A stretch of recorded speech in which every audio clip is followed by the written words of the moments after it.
It's been officially announced that Ebrahim Rasool will do a second turn in Washington as South Africa's ambassador to the United States of America at a time when Donald Trump will be doing a second term as the president of that country. And Tony Leon is somebody who knows a little bit about politics and a little bit about being an ambassador because he was South Africa's ambassador to Argentina for a while. Joins us now. Hello, Tony. Hello, John. Good afternoon. It's quite a tough. I suppose Washington would be a really desirable gig for an ambassador, somebody in the diplomatic service, as a rule. But as a shell country at the south of a shell continent, going to a country where there is a president who doesn't seem to care much for anything other than himself and the Americans who think like him, tough job. Yeah, it's a very tough job. And as I mentioned in the column this morning, it really, the key job of an ambassador is to be a salesman for your country. And the sell is going to be quite hard, given the power balance or imbalance, if you like, in Washington. There's a Republican president or a MAGA president. There's a Republican Senate. There's likely to be a Republican House. And, Ebrahim Rasool's first term was in much more benign circumstances when Barack Obama was president. This is a very changed world in Washington and indeed, I think, for the world now.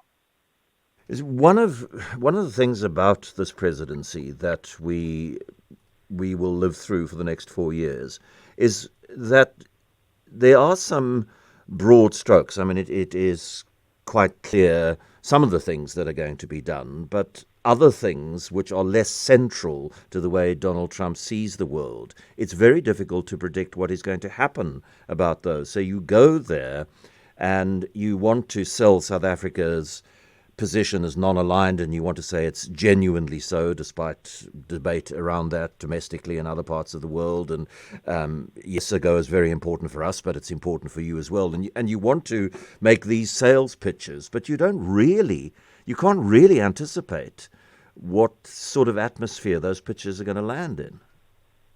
I think that's exactly right. Look, one thing about Donald Trump, he's very unpredictable, and he sometimes changes his opinions depending on, the last person or interest that he had in that conversation. So I think that has been both part of his political brand and maybe even part of his appeal to the voters in America.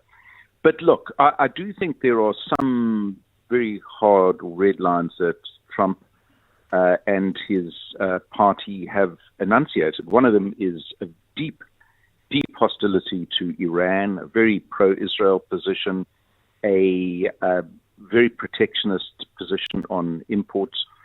And you can go down the list. And on a lot of those issues and standpoints, we, from the American point of view, are on the wrong side.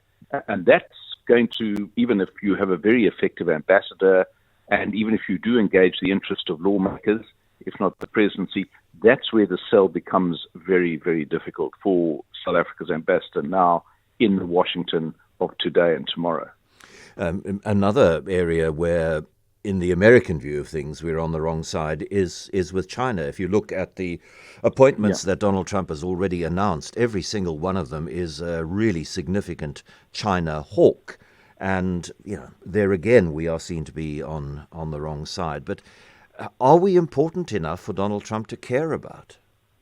Well, the brief answer has to be no, we aren't.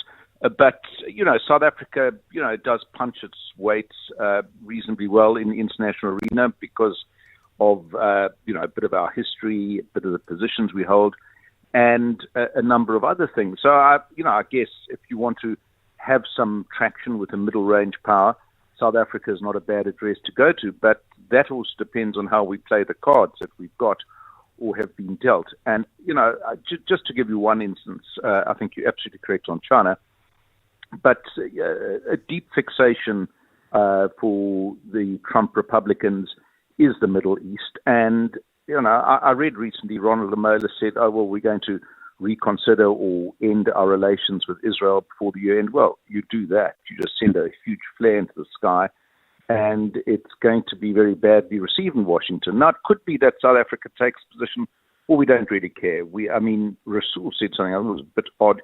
He said South Africa is a moral superpower, he said in an interview this morning.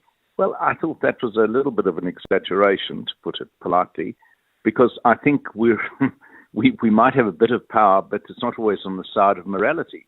And, we've got to now judge these things in terms of the consequence they had. I was interested to see as well, in an interview this morning from Ronald Lamola too, that they want to align, which probably should have happened 30 years ago, our foreign policy with our economic interests. Well, if we do that, which is the correct approach, I do think we would have different foreign policy outcomes than the ones we might have had or have had in the last few years.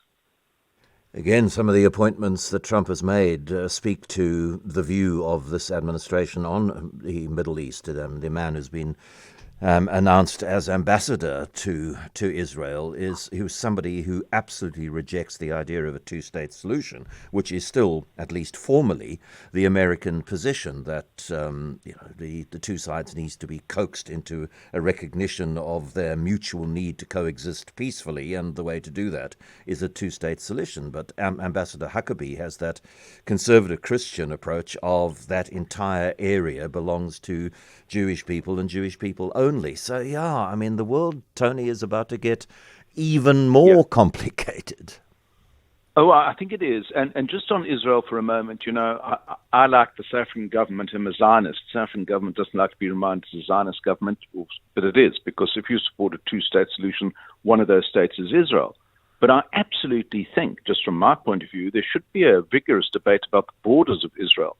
But as you mentioned, Mike Huckabee, and I guess a lot of people in Trump world, don't actually believe that the borders of Israel should be anything except expanded. So it isn't that the new administration in Washington supports Israel. It supports, if you like, an expansionist Likud view of Israel. So that's going to be very different from the Biden approach to Israel, which was very supportive, but put constraints on the appetite of the Israeli government. I don't think this administration is going to do that, and that's going to be an issue, because Rasool, for example, thought that the 7th of October, I read something he said, was the breach simply of Israel's borders. Well, for a lot of people, it was much worse than that, and the consequences are still being lived with. So if I was there, I would adjust to that reality and try and put my best foot forward, but it's not going to be easy.